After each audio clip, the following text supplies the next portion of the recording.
perspective, nous allons donc commencer cette 10e réunion du mécanisme bilatéral de haut niveau en vue de préparer le programme d'accompagnement au changement organisationnel du MEF. Je vous présente ici donc l'ordre du jour de cette réunion. Après les mots de bienvenue de Monsieur le directeur de cabinet qui représente donc Madame la ministre de l'économie forestière, nous allons écouter également donc les mots du représentant donc de l'ambassade du Royaume-Uni et puis suivi du mot de Madame la directrice des forêts internationaux du gouvernement britannique. Je suis très heureux de vous recevoir ce matin au nom de Madame la ministre de l'économie forestière pour présider la présente réunion, donc la 10e du genre du mécanisme bilatéral de haut niveau. Comme vous le savez, notre monde, c'est-à-dire la Terre, la planète Terre, est aujourd'hui confronté à une multitude de menaces, parmi lesquelles le changement climatique. À propos de ce changement climatique, malgré tous les engagements que nous avons pris tous dans le cadre de l'accord de Paris, on se rend compte que la situation ne s'améliore pas. Au contraire, les experts s'accordent à dire que le phénomène s'accélère.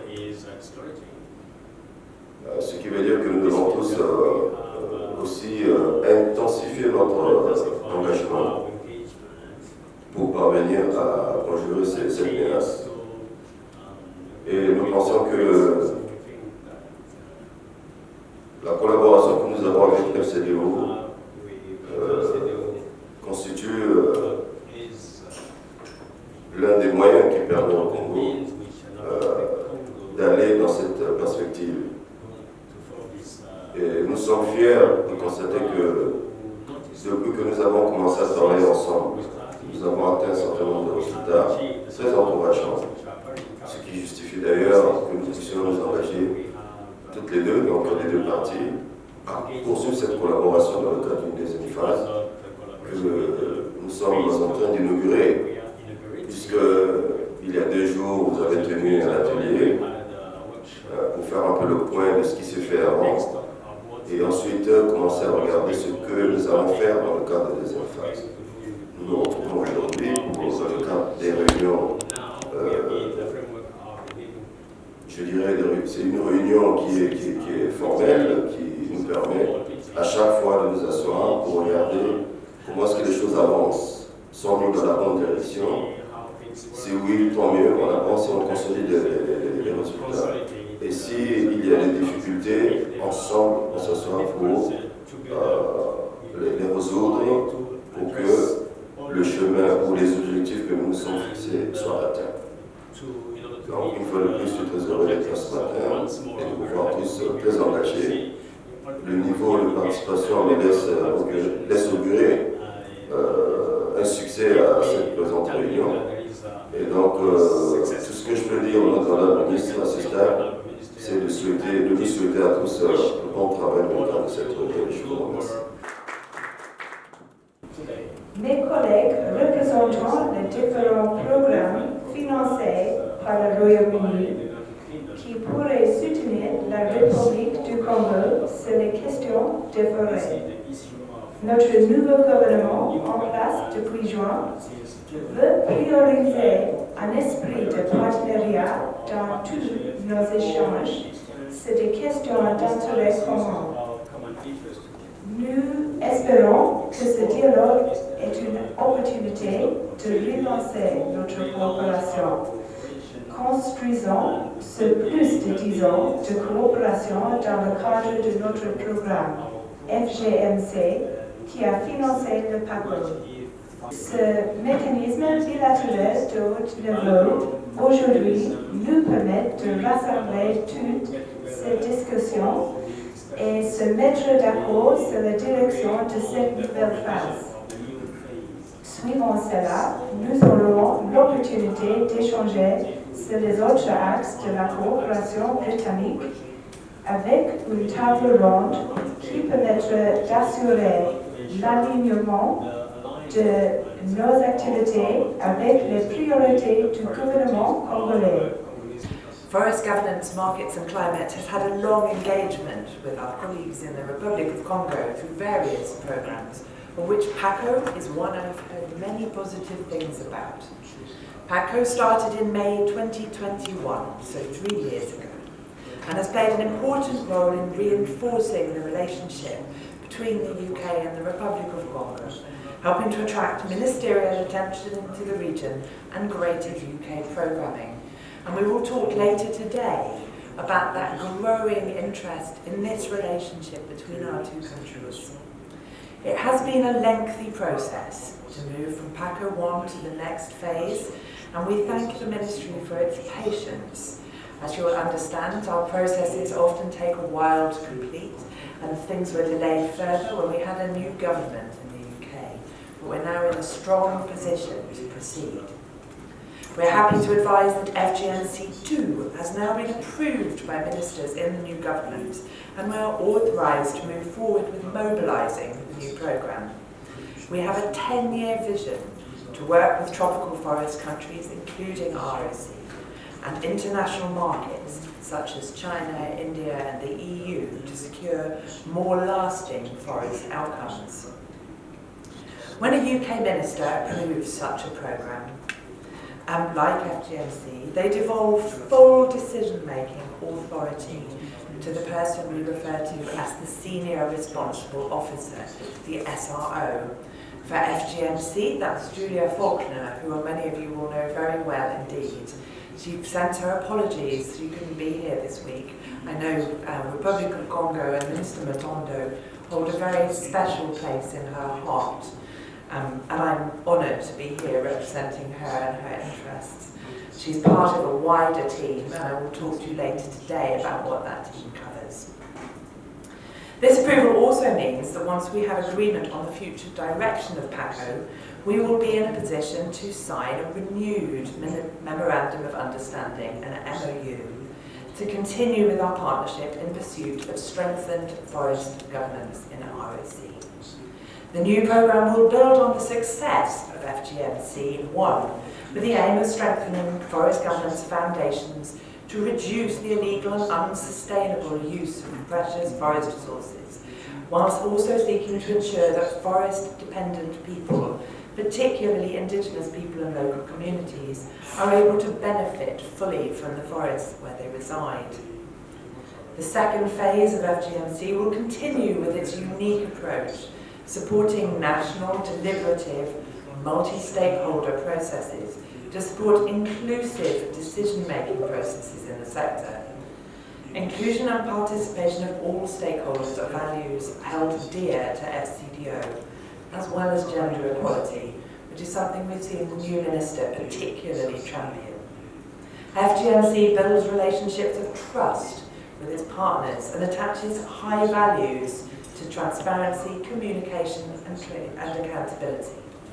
FGNC is not an investment programme, so it's not a loan that needs to be repaid, but instead works in partnership, providing the funds to achieve the jointly agreed results that will improve forest governance through building systems and capacity of the forest sector stakeholders.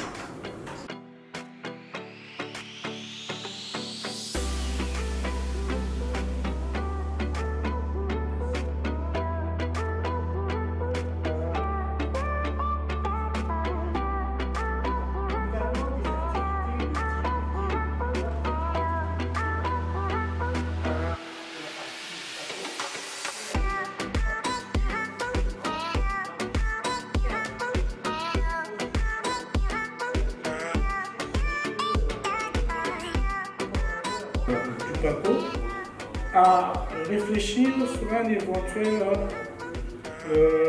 programme qui s'en suivra après la première phase.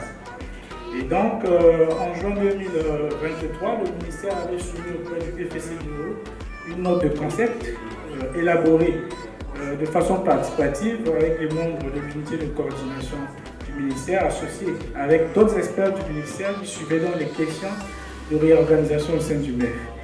Et donc, suite à cette note de concept, il y a eu plusieurs échanges.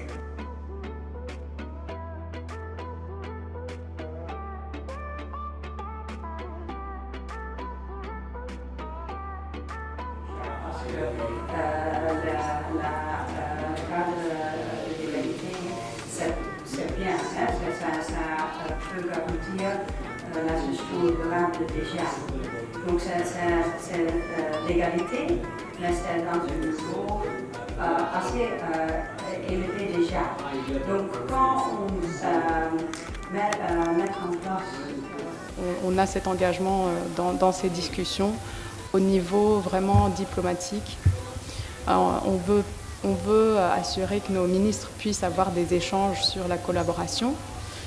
Dans notre système, les décisions au niveau des programmes sont déléguées, comme l'a expliqué ma directrice, au niveau de certaines personnes. Donc on a ces personnes qui s'appellent des Senior Responsible Officers. Et une fois que les programmes sont approuvés, les financements sont approuvés par les ministres, c'est entièrement à ces personnes-là de prendre les décisions par rapport au programme.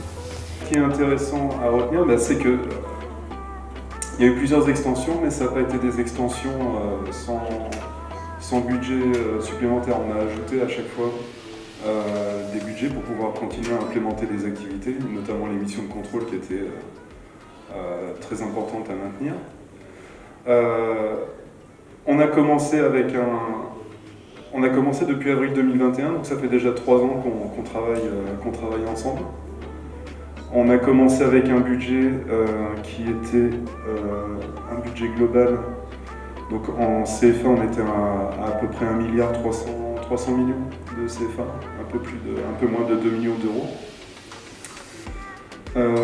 Et aujourd'hui, donc le budget de l'extension, donc cumulé depuis le début des activités, on a quand même augmenté considérablement le budget. On a presque 700 000 euros de plus. On est à peu près à 1 milliard 770 millions de francs CFA. Au niveau de la répartition budgétaire, donc on avait principalement de l'assistance technique, TEREA et CMR que vous connaissez ici présent. Voilà, enfin ce qu'il faut retenir principalement de cette diapo, c'est que voilà, au fur et à mesure des extensions, le budget aussi a augmenté, les ressources allouées au projet ont été mises à disposition pour qu'on puisse continuer à travailler dans l'opérationnel.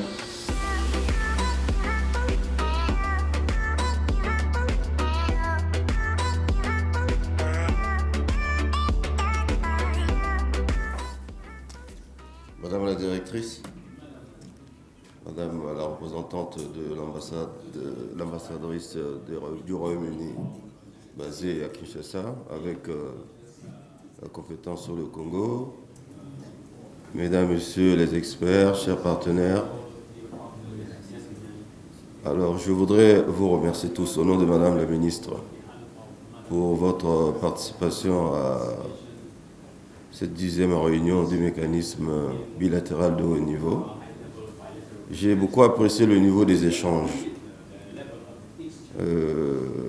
Cette réunion que nous venons de tenir dans le prolongement de la tenue de l'atelier préparatoire à la phase 2 de notre partenariat a été, je dirais, très riche en informations. Et nous ne pouvons que nous satisfaire de ce que les documents qui ont été présentés ici cadrent bien avec la vision partagée que nous avons tous et que toutes les projections et les perspectives qui ont été évoquées ici nous rassurent que nous sommes en train d'aller vraiment vers les objectifs que nous nous sommes fixés. Et donc, sans m'étendre davantage, je voudrais juste donc déclarer close la 10e réunion du mécanisme bilatéral de haut niveau. Je vous remercie.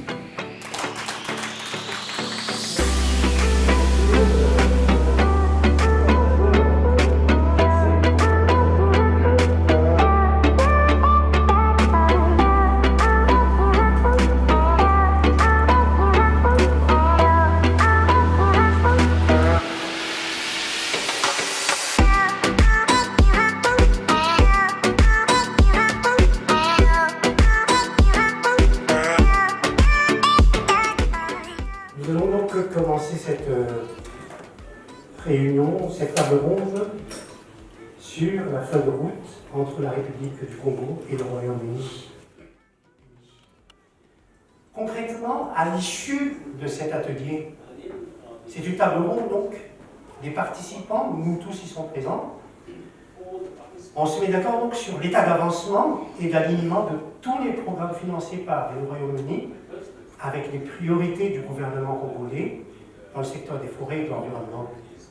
Ensuite, on se met d'accord également sur l'état de mise en œuvre de la feuille de route et sur les actions de redynamisation de cette feuille de route. Par la suite, on va discuter des suites à donner de la table ronde. Et en parallèle, donc, il y a une équipe qui construit, qui rédige une note de synthèse de table ronde qui sera présentée, ou un aide-mémoire qui sera présenté donc à la fin de cette table ronde. Écoutez ensemble donc l'allocation d'ouverture de son Excellence Madame la Ministre du Développement International du Royaume-Uni. And distinguished partners and colleagues from the government of the Republic of Congo. Though I sadly cannot join you today, I am delighted that our brilliant teams from the UK are with you as we enter this new era together.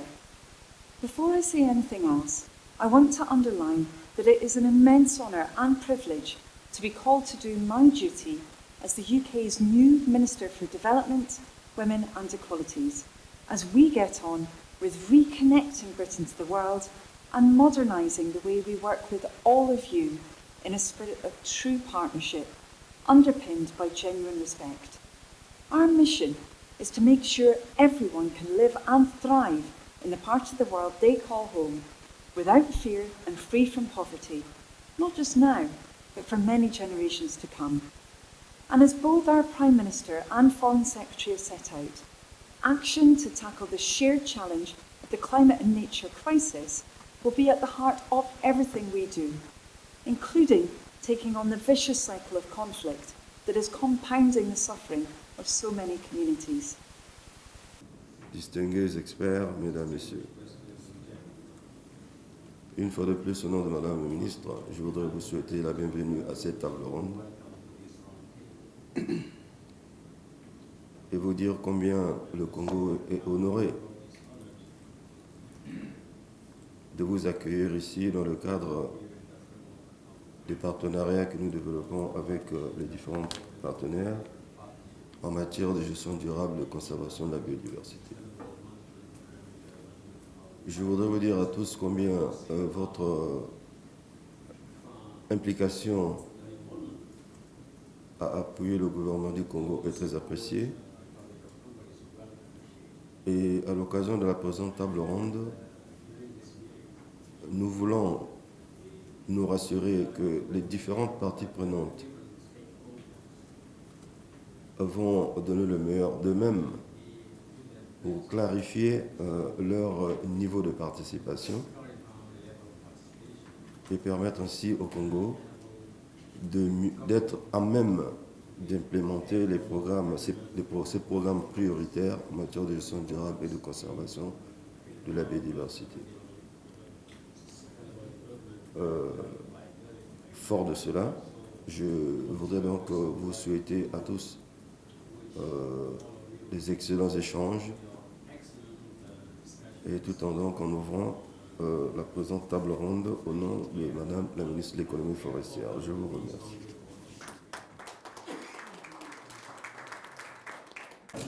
Which secured a change of government for the first time in quite a long time.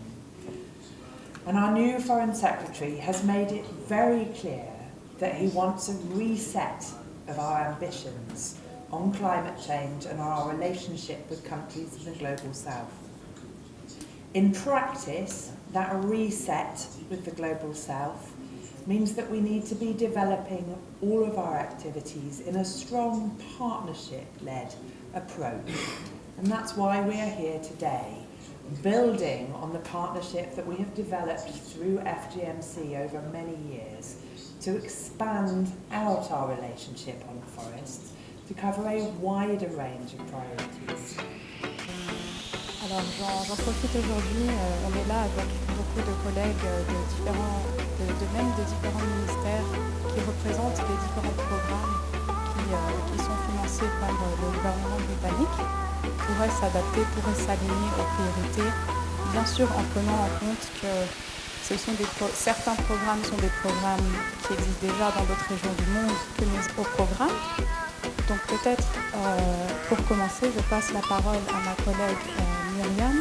Alors cela, c'est un programme global qui travaille dans les pays forestiers tropicaux, du Guyana jusqu'au Papouasie-Nouvelle-Guinée.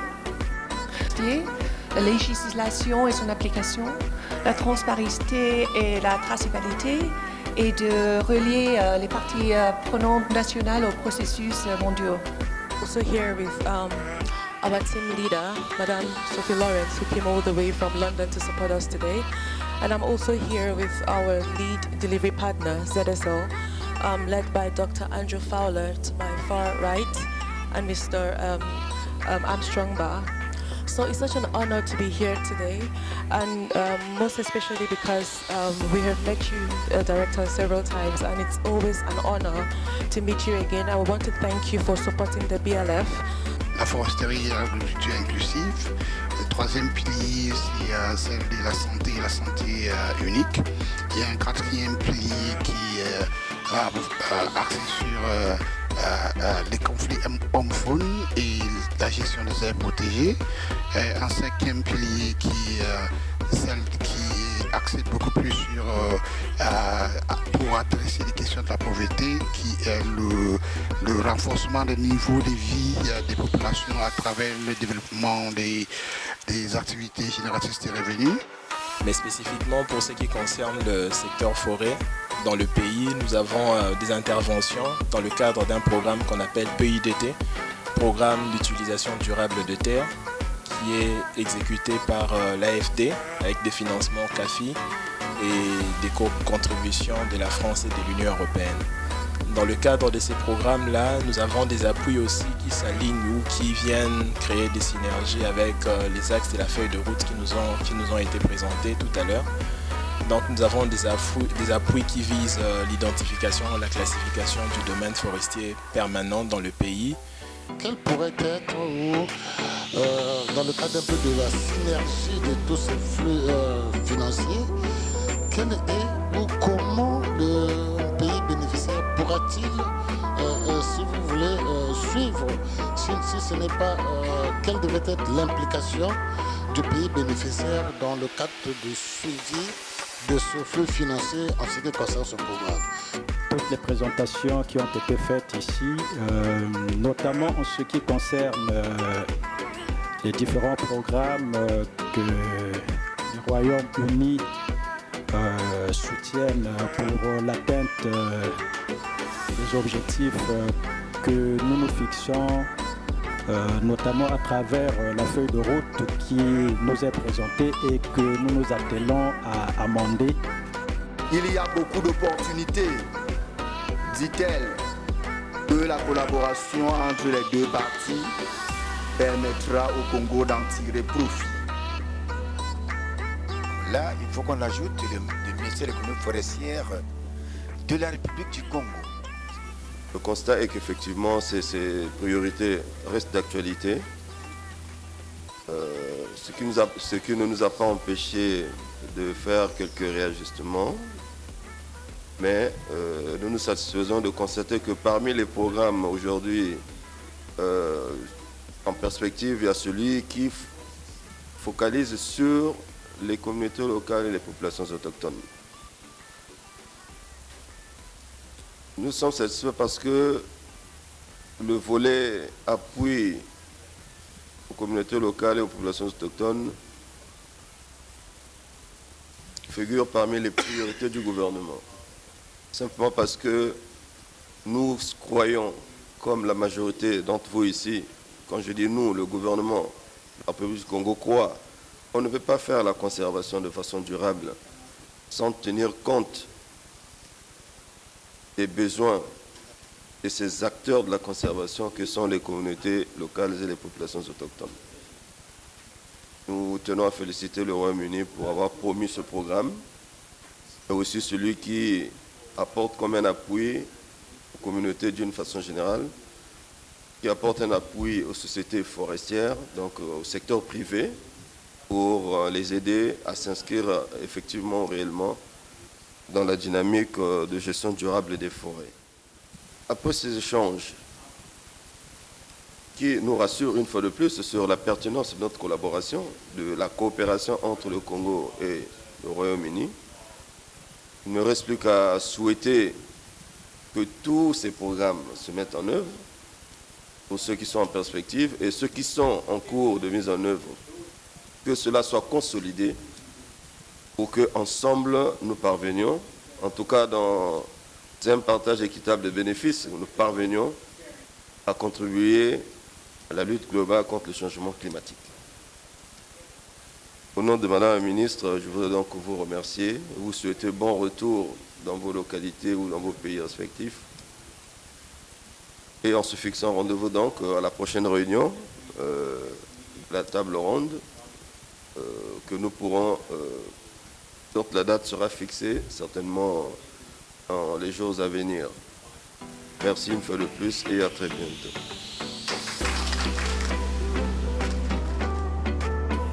Alors du côté du Royaume-Uni, on a un nouveau gouvernement en place depuis juin.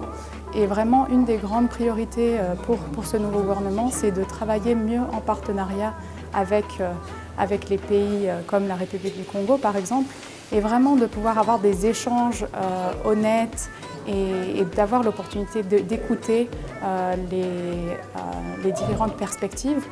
Ici, on parle surtout du thème des forêts, qui est vraiment quelque chose qui tient à cœur de nos deux pays.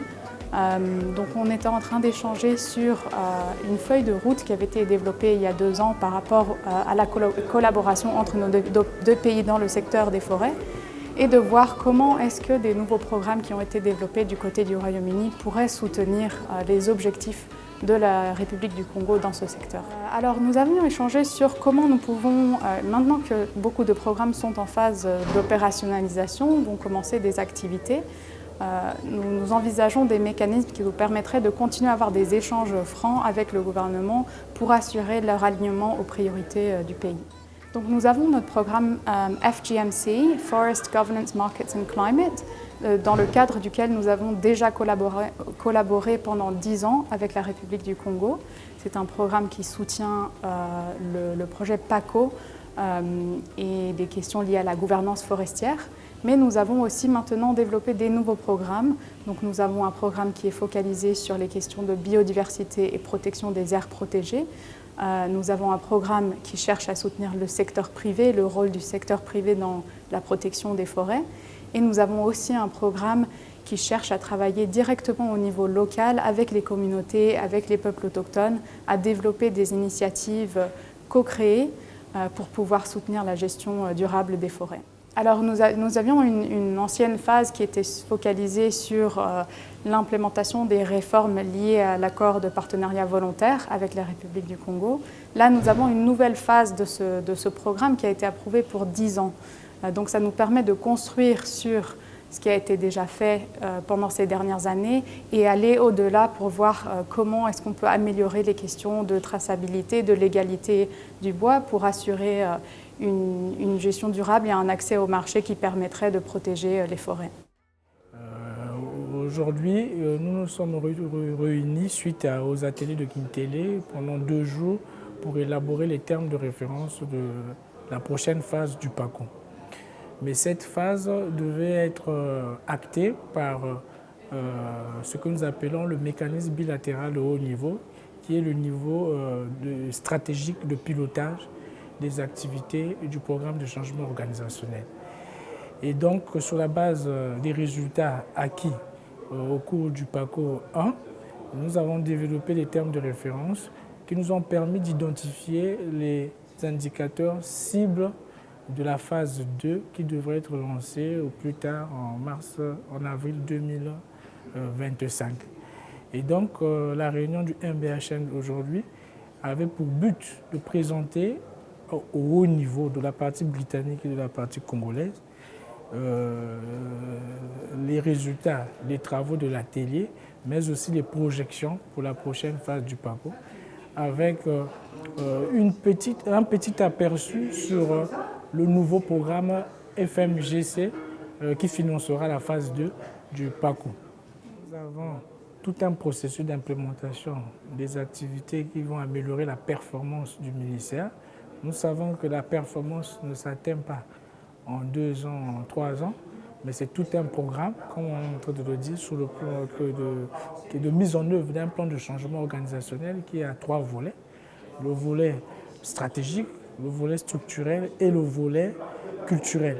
Mais nous avons fait du travail dans ces 3 volets. Sur le plan stratégique, nous avons développé un certain nombre de documents de stratégie qui nous permettent d'implémenter certaines choses au niveau du ministère. Mais sur le plan structurel, nous avons développé de nouveaux textes organiques. Des nouveaux textes organiques qui auront un impact au changement tant voulu par le ministère. Et sur le niveau culturel, nous avons eu des acquis comme le code de bonne conduite des agents du ministère de l'économie forestière, mais aussi une politique de protection de nos agents qui sera vulgarisée au cours de la prochaine phase. Pour la prochaine phase du PACO, ça fait 3 ans qu'on travaille avec le ministère de l'économie forestière, en partenariat très proche. Et on est en train de préparer la prochaine phase qui va s'étaler sur les 4 prochaines années. Et le rôle de EFI dans cette prochaine phase, EFI en fait est la maîtrise d'ouvrage du PACO, c'est vraiment un projet du ministère. C'est le ministère de l'économie forestière qui a la maîtrise d'ouvrage et la maîtrise d'ouvrage déléguée a été confiée à EFI. Donc c'est du coup nous qui sommes en charge de mobiliser toute l'assistance technique et mettre en place tous les moyens qui vont être mis à disposition pour la prochaine phase du PACO. En termes de bilan de la phase 1, on en a parlé lors de l'atelier, parce qu'on a fait 2 jours d'atelier avant. Il y a vraiment eu beaucoup de leçons apprises. On est vraiment rentré dans l'opérationnel. On a relancé, moi le principal enseignement que je retiens, c'est le rôle clé des directions départementales dans la mise en œuvre du système de vérification de la légalité, et notamment les contrôles de terrain qu'elles réalisent, c'est la base. Et c'est là-dessus qu'on a commencé à appuyer sur la première phase, et je pense qu'on a vraiment visé juste, car comme on a dit, c'est les basiques. La première phase, on a présenté tout à l'heure, c'était au début 2 millions, aujourd'hui on est à presque 3 millions. Pour la prochaine phase, en fait, ça va dépendre des travaux de finalisation des termes de référence. On est encore dans une phase, on a beaucoup travaillé sur l'atelier, mais on s'est rendu compte qu'il y avait encore beaucoup de travail sur la finalisation des activités, la finalisation des indicateurs. Donc il faut procéder étape par étape. Une fois qu'on aura finalisé ces étapes, on sera en mesure de voir le budget approprié au niveau de FCDO. Bon, il s'agit d'une réunion formelle dans le cadre du partenariat que nous avons avec le gouvernement du Royaume-Uni en matière de gestion durable. Cela s'inscrit dans l'engagement de notre pays dans la lutte contre le changement climatique. Comme vous le savez, il n'est plus à démontrer que notre pays porte le lead au niveau de la sous-région en matière de gestion durable des écosystèmes forestiers. Et c'est certainement ce niveau d'engagement qui a fait que le gouvernement britannique envisage ou préconise d'appuyer le Congo pour l'encourager et aller plus loin dans cette dynamique-là. Et le projet PACO, nous l'avons démarré en 2021 avec des objectifs bien précis pour permettre l'implémentation de l'APV FLECT. Aujourd'hui, nous sommes en train de clôturer la première phase, mais les résultats que nous avons obtenus au cours de cette première phase ont en quelque sorte encouragé nos partenaires à continuer à appuyer le Congo dans le cadre d'une deuxième phase. Donc le regard que je peux porter sur ce partenariat, notamment pour cette première phase, ne peut qu'être un regard positif. En tout cas, nous sommes satisfaits du niveau des résultats, mais nous devons aller plus loin puisque, comme vous le savez, la menace climatique, elle persiste, elle s'accélère même. Et donc, il nous faut redoubler d'efforts. Et le Congo, comme vous le savez, est très disposé à cela. C'est pourquoi nos partenaires aussi tiennent à nous encourager et à soutenir ce niveau d'engagement à travers cette deuxième phase pour laquelle certains objectifs ont été revus, mais aussi d'autres ajoutés pour nous permettre de remplir cet engagement que nous avons pris au niveau international.